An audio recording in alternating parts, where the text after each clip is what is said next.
সালামুন আলাইকুম বন্ধুরা, কল্পনা করুন এমন এক তরুণীর কথা যিনি সারা জীবন কাটালেন এক নির্জন কক্ষে আল্লাহর প্রেমে, যার চরিত্রের পবিত্রতা নিয়ে স্বয়ং ফেরেশতারা সাক্ষ্য দেয়।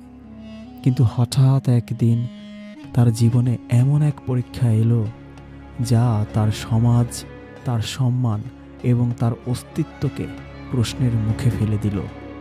আজ আমরা শুনব মারিয়ামের সেই গল্প, যা শিখিয়ে দেয় যখন আল্লাহ আপনার সাথে থাকেন তখন পুরো পৃথিবীর নিন্দা, বদনাম আপনার কিছুই করতে পারে না। সেই মুহূর্ত, আমি তো কোনো পুরুষকে স্পর্শ করিনি। মারিয়াম তার পরিবার থেকে আলাদা হয়ে পূর্ব দিকে নির্জনে অবস্থান করছিলেন। হঠাৎ তার সামনে মানুষের বেশে এক ফেরেশতা জিব্রাইল এসে দাঁড়ালেন। মারিয়াম ভয় পেয়ে গেলেন। তিনি বললেন, আমি তোমার থেকে আল্লাহর আশ্রয় চাই। সূরা মারিয়াম আয়াত 18। টুইস্ট, ফেরেশতা বললেন, ভয় পেও না, আমি তোমার রবের দূত। আমি তোমাকে একটা পবিত্র পুত্র সন্তান দান করতে এসেছি। মারিয়ামের প্রশ্ন, তিনি বিস্ময়ে বললেন, কিভাবে আমার সন্তান হবে? আমাকে তো কোনো পুরুষ স্পর্শ করেনি এবং আমি ব্যভিচারিণীও নই। উত্তর এলো, এভাবেই হবে। তোমার রবের কাছে এটা অত্যন্ত সহজ, আর আমি একে মানুষের জন্য একটা নিদর্শন বানাতে চাই। হায়, আমি যদি মরে যেতাম। গর্ভধারণের পর যখন প্রসব বেদনা শুরু হলো, মারিয়াম লোকলজ্জার ভয়ে লোকালয় ছেড়ে দূরে এক নির্জন মরুভূমিতে চলে গেলেন। একটা শুকনো খেজুর গাছের নিচে আশ্রয় নিয়ে তিনি যন্ত্রণায় বুক ফাটিয়ে কেঁদে বললেন, হায়, আমি যদি এর আগেই মরে যেতাম এবং মানুষের স্মৃতি থেকে পুরোপুরি মুছে যেতাম। লক্ষ্য করুন, একজন নারী যার ঈমান পাহাড়ের মতো দৃঢ়, তিনিও ব্যথায় আর অপমান অপবাদের ভয়ে মৃত্যু কামনা করছেন। আল্লাহ আমাদের দেখাচ্ছেন, নবী বা পুণ্যবতী নারীরাও মানুষ ছিলেন। তাদেরও আবেগ ছিল, ইমোশন ছিল, কষ্ট ছিল, যন্ত্রণা ছিল, সান্ত্বনা। ঠিক তখনই নিচ থেকে কণ্ঠ এলো, চিন্তা করো না, তোমার পায়ের নিচে তোমার রব একটি ঝর্ণা বইয়ে দিয়েছেন। আর এই খেজুর গাছের কাণ্ড ধরে নিজের দিকে নাড়া দাও, তোমার ওপর পাকা খেজুর ঝরে পড়বে। মৌনতার রোজা, ফিরে আসা। মারিয়াম শিশুকে কোলে নিয়ে নিজ কওমের কাছে ফিরে এলেন। লোকেরা তাকে ঘিরে ধরল। হে মারিয়াম, তুমি তো এক জঘন্য কাজ করেছ। তোমার মা বাবা তো এমন ছিলেন না। আল্লাহর প্ল্যান। আল্লাহ তাকে আগে থেকেই শিখিয়ে দিয়েছিলেন, তুমি কোনো কথা বলবে না, তুমি জাস্ট ইশারায় বলবে। আমি দয়াময় আল্লাহর জন্য মৌনতার মানত করেছি, চুপ থাকার মানত করেছি, তাই আজ কারো সাথে কথা বলবো না। সূরা মারিয়াম আয়াত 26। দোলনায় নবজাতকের কথা, আমি আল্লাহর বান্দা। মানুষ যখন মারিয়ামকে অপবাদ দিচ্ছিল, তিনি শুধু শিশুর দিকে ইশারা করলেন। তারা হাসাহাসি করে বলল, দোলনার শিশুর সাথে আমরা কিভাবে কথা বলবো? ঠিক তখনই সেই অলৌকিক ঘটনা ঘটল। শিশু ঈসা কথা বলে উঠলেন, ইন্নী আব্দুল্লাহ, নিশ্চয়ই আমি আল্লাহর বান্দা। তিনি আমাকে কিতাব দিয়েছেন এবং নবী বানিয়েছেন। সূরা মারিয়াম আয়াত 30। বিজয়। মুহূর্তেই সব কুৎসা আর অপবাদ থমকে গেল। আল্লাহ এক নবজাতকের কণ্ঠ দিয়ে তার মায়ের পবিত্রতা প্রমাণ করলেন। মারিয়ামের গল্প আমাদের শেখায়, আপনার চরিত্রের ওপর যখন দাগ দেয়া হয় তখন আপনি নিজে চিৎকার না করে আল্লাহর ওপর ছেড়ে দিন। আল্লাহ শুকনো খেজুর গাছ থেকে ফল দিতে পারেন, মরুভূমিতে ঝর্ণা ছুটিয়ে দিতে পারেন, আর কোলে থাকা শিশুকে দিয়ে আপনার হয়ে কথা বলাতে পারেন। আপনার কাজ হলো শুধু পবিত্রতা বজায় রাখা এবং চুপ থাকার ধৈর্য ধরা। আপনি কি আজ কোনো মিথ্যে অপবাদের শিকার, তবে মারিয়ামের সেই খেজুর গাছের তলার আর্তনাদ মনে করুন। আপনার মুক্তিও ঠিক এভাবেই অলৌকিকভাবে আসবে। মারিয়ামের জীবনের কিশোরী বয়সের অংশটা যেন এক টুকরো স্বর্গীয় নূর। তার সেই দিনগুলো আমাদের শেখায় যে যখন কোনো মানুষ নিজেকে পুরোপুরি আল্লাহর কাছে সঁপে দেয়, তখন প্রকৃতির নিয়ম তার জন্য বদলে যায়। চলুন সেই মেহরাব এবং মারিয়ামের সেই পবিত্র শৈশবের গভীরে প্রবেশ করি। মেহরাবের নির্জনতা, যেখানে আকাশ থেকে রিজিক নামত, এক মায়ের অসম্ভব মানত। বন্ধুরা, মারিয়ামের জন্মের আগের গল্পটি দিয়ে শুরু করা যাক। তার মা অনেক বছর নিঃসন্তান ছিলেন। তিনি মানত করেছিলেন, হে আমার রব, আমার গর্ভে যা আছে তাকে আমি আপনার জন্য উৎসর্গ করলাম। তিনি ভেবেছিলেন ছেলে হবে, কিন্তু জন্ম নিল এক কন্যা। তিনি বললেন, হে আল্লাহ, আমি তো কন্যা প্রসব করেছি। আল্লাহ তো জানেন এই কন্যা সন্তানই হতে যাচ্ছে পৃথিবীর ইতিহাসের শ্রেষ্ঠ নারী। জাকারিয়ার বিস্ময়, হে মারিয়াম, এগুলো কোথায় পেলে? মারিয়াম বড় হতে লাগলেন এক নির্জন কক্ষে, যাকে বলা হয় মেহরাব। তার দেখাশোনার দায়িত্বে ছিলেন নবী জাকারিয়া। জাকারিয়া যখনই তার কক্ষে প্রবেশ করতেন, তিনি অবাক হয়ে যেতেন। তিনি দেখতেন মারিয়ামের সামনে থরে থরে সাজানো পৃথিবীর সবচাইতে সুস্বাদু এবং দুর্লভ সব ফল। জাকারিয়া একদিন নিজেকে ধরে রাখতে পারলেন না। জিজ্ঞেস করলেন, ইয়া মারিয়ামু আন্না লাকি হাজা? হে মারিয়াম, এই রিজিক তোমার কাছে কোথা থেকে এলো? সূরা আলে ইমরান আয়াত 37। মারিয়ামের উত্তর। কিশোরী মারিয়াম খুব শান্তভাবে উত্তর দিলেন, হুয়া মিন ইন্দিল্লাহ, এগুলো আল্লাহর পক্ষ থেকে এসেছে। নিশ্চয়ই আল্লাহ যাকে ইচ্ছা অপরিমিত রিজিক দান করেন। নিশ্চয়ই আল্লাহ যাকে ইচ্ছা অপরিমিত রিজিক দান করেন। সাইকোলজিক্যাল ইম্প্যাক্ট, নিভৃতবাসের শক্তি। মারিয়াম কেন নির্জনে একা থাকতেন? এই একাকিত্ব ছিল তার আত্মিক প্রস্তুতির অংশ। চলুন আমরা একটু গভীর বিশ্লেষণ করি। বড় কোনো অলৌকিক কাজ করার আগে আল্লাহ তার প্রিয় বান্দাদের মানুষের ভিড় থেকে সরিয়ে নেন। আসহাবে কাহাফের জন্য ছিল গুহা, মুসার জন্য তুর পাহাড়, আর মারিয়ামের জন্য এই মেহরাব। এখান থেকে শিক্ষা কি? আমাদের জীবনেও মাঝে মাঝে এমন সময় আসে যখন আমরা খুব একা হয়ে যাই। মনে হয় কেউ পাশে নেই। কিন্তু মনে রাখবেন, আপনি যখন মানুষের সঙ্গ হারিয়ে আল্লাহর দরবারে একাকী দাঁড়ান, তখনই আকাশ থেকে গায়েবী রিজিক বা বিশেষ অনুগ্রহ, নিয়ামত নামার রাস্তা তৈরি হয়ে যায়। জাকারিয়ার অনুপ্রেরণা। মরিয়াম শিখিয়ে দিলেন দোয়া কিভাবে করতে হয়, আল্লাহর সাথে প্রেম কিভাবে করতে হয়। এই গল্পের সবচাইতে সুন্দর টুইস্ট হলো, একজন নবী একজন কিশোরীর কাছ থেকে নতুন করে আশা সঞ্চার করলেন। জাকারিয়া বৃদ্ধ হয়ে গিয়েছিলেন, তার স্ত্রী ছিলেন বন্ধ্যা, কিন্তু মারিয়ামের কাছে অসময়ে ফল দেখে তিনি ভাবলেন, যিনি অসময়ে ফল দিতে পারেন তিনি অসময়ে সন্তানও দিতে পারেন। যিনি অসময়ে ফল দিতে পারেন তিনি অসময়ে সন্তানও দিতে পারেন। আকুতি। ঠিক সেই মেহরাবে দাঁড়িয়েই জাকারিয়া দুহাত তুললেন, যার ফলশ্রুতিতে জন্ম নিলেন ইয়াহিয়া। এখান থেকে আমাদের কি শিক্ষা?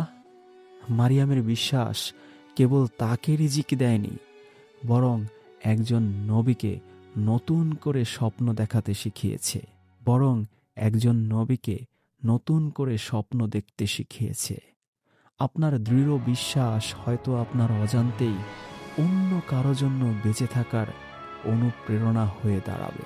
মারিয়ামের এই মেহরাব আমাদের শেখায়, রিজিক মানে কেবল টাকা পয়সা নয়, রিজিক মানে হলো অন্তরের শান্তি, পবিত্রতা আর আল্লাহর সাথে একান্ত নিবিড় সংযোগ, যোগাযোগ, সালাত।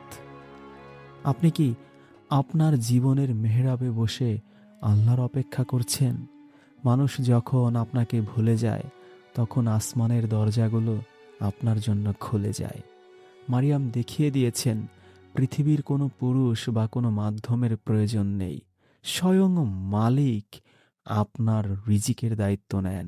আপনি যদি আজ আপনার প্রাপ্য নিয়ে চিন্তিত থাকেন, তবে মারিয়ামের সেই উত্তরটি মনে মনে আওড়ান, এগুলো আল্লাহ রাব্বুল আলামিনের পক্ষ থেকে। মারিয়ামের জীবনের ট্র্যাজেডি কোথায়? যেটা ছিল তার ধৈর্যের চরম সীমার পরীক্ষা। একদিকে একজন মা, অন্যদিকে তার কোলে এক অলৌকিক নবজাতক, আর সামনে একদল ক্রুব্ধ, রাগান্বিত এবং সন্দেহে মত্ত মানুষ। এই দৃশ্যটি কল্পনা করলে আজও গায়ের কাঁটা দেয়। চলুন সেই ঐতিহাসিক এবং ইমোশনাল মুহূর্তটির গভীরে যাই। নীরবতার গর্জন। যখন মারিয়াম সমাজের মুখোমুখি, ভয়ঙ্কর সেই পদযাত্রা। কল্পনা করুন সেই দৃশ্যটি। মারিয়াম মরুভূমি থেকে হেঁটে আসছেন তার নিজের শহরের দিকে। তার দুই হাতে পরম মমতায় ধরা একটি নবজাতক শিশু। তিনি জানেন এই এক একটি কদম তাকে নিয়ে যাচ্ছে এক অগ্নি পরীক্ষার দিকে। তিনি জানেন তার পবিত্রতা নিয়ে প্রশ্ন উঠবে, তাকে পাথর মেরে হত্যা করার হুমকি দেয়া হবে। কিন্তু তার চেহারায় কোনো ভয় ভীতি নেই, কারণ তার কানে বাজছে আল্লাহর সেই অভয় বাণী, চিন্তা করো না। আক্রমণের ঝড়। এ তুমি কি করলে মারিয়াম? শহরের সীমানায় পৌঁছাতেই ভিড় জমে গেল। মানুষ হাসাহাসি আর কানাঘুষা শুরু করলো। তাদের ভাষায় ছিল বিষ। সেই বিষাক্ত কথা, বিষাক্ত কণ্ঠে তারা বলতে লাগলো, হে মারিয়াম, তুমি তো এক অদ্ভুত এবং জঘন্য কাজ করে বসেছ। হে হারুনের বোন, তোমার বাবা তো কোনো মন্দ লোক ছিলেন না, আর তোমার মাও তো কোনো ব্যভিচারিণী ছিলেন না। সূরা মারিয়াম আয়াত 27 থেকে 28। এই আয়াতগুলোর সাইকোলজিক্যাল বিশ্লেষণ কি? মানুষ যখন কাউকে আক্রমণ করে, তখন তারা তার পরিবারকে টেনে আনে। তারা মারিয়ামকে তার পরিবার, তার বংশের দোহাই দিয়ে লজ্জা দিচ্ছিল, অপমান করছিল। এটা ছিল মেন্টাল টর্চারের এক চরম পর্যায়ে। নীরবতার শক্তি, একটা আঙুলের ইশারা। মরিয়ামের বুক হয়তো ফেটে যাচ্ছিল উত্তর দেওয়ার জন্য। তিনি বলতে পারতেন এটা আল্লাহর মুজেজা, কিন্তু তিনি জানতেন যুক্তির সামনে ঘৃণা কখনো থামে না। আল্লাহ তাকে শিখিয়েছিলেন সাওম বা নীরবতার রোজা রাখতে, মৌন ব্রত করতে। সেই মুহূর্ত মারিয়াম একটি শব্দ উচ্চারণ করলেন না। তিনি শুধু তার ডান হাতের একটি আঙুল দিয়ে কোলের শিশু ঈসার দিকে ইশারা করলেন। মানুষের বিদ্রূপ। মানুষ আরও রেগে গেল। তারা বলল, আরে, যে শিশু এখনো দোলনায়, মানে কোলে, তার সাথে আমরা কিভাবে কথা বলবো? তুমি কি আমাদের সাথে মজা করছো? সূরা মারিয়াম আয়াত 29। অলৌকিক বিস্ফোরণ, ইন্নী আব্দুল্লাহ। ঠিক তখনই চারপাশ নিস্তব্ধ হয়ে গেল। দোলনার সেই নবজাতক শিশু ঈসা, তার মুখ দিয়ে মানুষের ভাষা বের হয়ে এলো। এটি ছিল ইতিহাসের অন্যতম শ্রেষ্ঠ মিরাকল, মুজেজা। শিশুটি বলল, নিশ্চয়ই আমি আল্লাহর বান্দা, ইন্নী আব্দুল্লাহ। তিনি আমাকে কিতাব দিয়েছেন এবং আমাকে নবী বানিয়েছেন। আমি যেখানেই থাকি না কেন, তিনি আমাকে বরকতময় করেছেন। আর তিনি আমাকে নির্দেশ দিয়েছেন যতদিন আমি বেঁচে থাকি ততদিন সালাত কায়েম করতে আর পরিশুদ্ধ হতে, আর আমি যেন আমার মায়ের প্রতি অনুগত থাকি। সূরা মারিয়াম আয়াত 30 থেকে 32। যতদিন বেঁচে থাকি ততদিন সংযোগ প্রতিষ্ঠা করতে আর পরিশুদ্ধ হতে। আর আমি যেন আমার মায়ের প্রতি অনুগত থাকি। সূরা মারিয়াম আয়াত 30-32। লক্ষ্য করুন, ঈসা কথা বলতে শুরু করেই প্রথমে আল্লাহর পরিচয় দিলেন এবং ঠিক পরেই তার মায়ের কথা বললেন। তিনি যেন পৃথিবীকে জানিয়ে দিলেন, আমার মা পবিত্র, আর আমি তার জন্য আল্লাহর পক্ষ থেকে এক উপহার, বিজয়।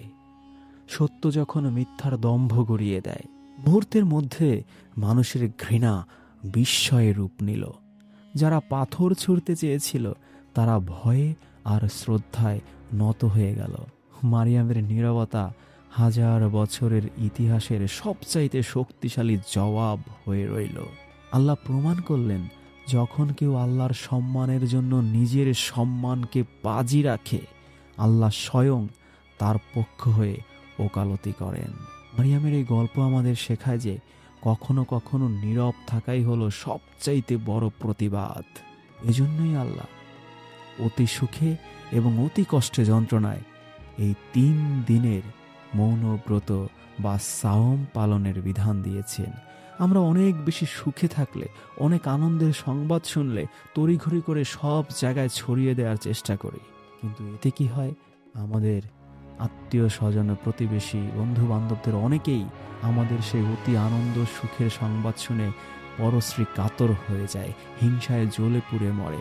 অথবা আমরা তাদেরকে আমাদের সাফল্য গাথা সুখের সংবাদ প্রচার করার সময় আল্লাহর প্রতি কৃতজ্ঞতা সঠিকভাবে প্রকাশ করার সময়ও পাই না। অনেক সময় আমাদের মধ্যে অহংকারও চলে আসে। কিন্তু 3 দিন জাকারিয়া নবীকেও আল্লাহ বলেছিলেন, 3 দিন চুপ থাকো, মৌন ব্রতের রোজা রাখো, চুপ থাকো। এখানে আমরা দেখলাম খুব কষ্ট, দুঃখ, বেদনার সময় তখনও মারিয়ামকে আল্লাহ এই চুপ থাকার, নীরব থাকার কৌশল শিখাচ্ছেন। ভয়ঙ্কর বিপদে মারিয়াম এই 3 দিন চুপ থেকে 3 দিনের সাওম রেখে এই পৃথিবীর ইতিহাসে সবচাইতে বড় প্রতিবাদ করেছিলেন। যখন সমাজ আপনাকে ভুল বুঝবে, যখন আপন মানুষরা আপনাকে অপবাদ দেবে, তখন নিজের সাফাই গাইতে গিয়ে শক্তি খরচ করবেন না। আপনি শুধু আপনার রবের দিকে মারিয়ামের মতো ইশারা করুন। ঈসায়ের মতো কোনো না কোনো মুজিজা আপনার জীবনেও আসবে, যা আপনার সত্যতাকে প্রমাণ করে দেবে। মারিয়ামের কোল সেদিন শুধু একজন নবীকে ধরে রাখেনি, বরং পৃথিবীর সব একাকী এবং নির্যাতিতা নারীর জন্য এক চিরন্তন আশ্রয়ের নাম হয়ে উঠেছিল। আপনার একাকিত্ব আপনার দুর্বলতা নয়, এটি আপনার রবের সাথে আপনার বিশেষ সন্ধি।